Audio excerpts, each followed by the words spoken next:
కూర్చొని మీరు కాంట్రాక్ట్లు వేస్తే కాంట్రాక్ట్లు వేసిన వాళ్ళందరినీ మేము బెదిరించేస్తాం, జైల్లో పెడతామంటే ఏమనుకుంటున్నారా మీరంతా?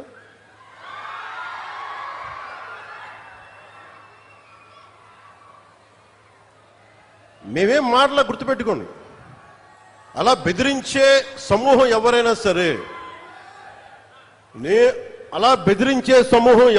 సరే, మిగతా వారి గురించి నాకు తెలియదు.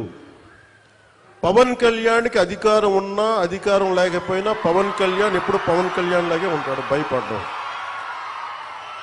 చాలా ఇంట్లోంచి బయటకు వచ్చేటప్పుడు తిరిగి వెళ్తాం లేదు అని డిసైడ్ అయ్యే వస్తాం.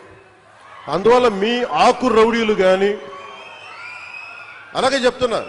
ఏదైనా మాట్లాడితే అధికారులు కూడా భయపడుతున్నారు. ఎందుకు భయపడుతున్నారంటే చెవుల్లో చెప్తారు, అదే సార్ వాళ్ళ వెనక చాలా మంది రౌడీలు ఉంటారండి, కిరాయి హంతకులు ఉంటారంటే, మీకు కరెక్ట్గా యోగి ఆదిత్యనాథ్ లాంటి ట్రీట్మెంట్ కనుక ఒక్కొక్కడికి ఇస్తే,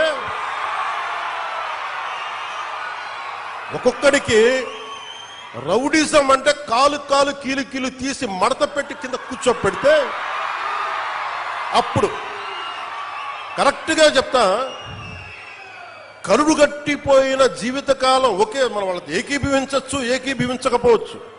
నక్సలైట్స్ తోటి, వామపక్ష తీవ్రవాదులతో మనం ఏకీభవించవచ్చు, ఏకీభవించకపోవచ్చు.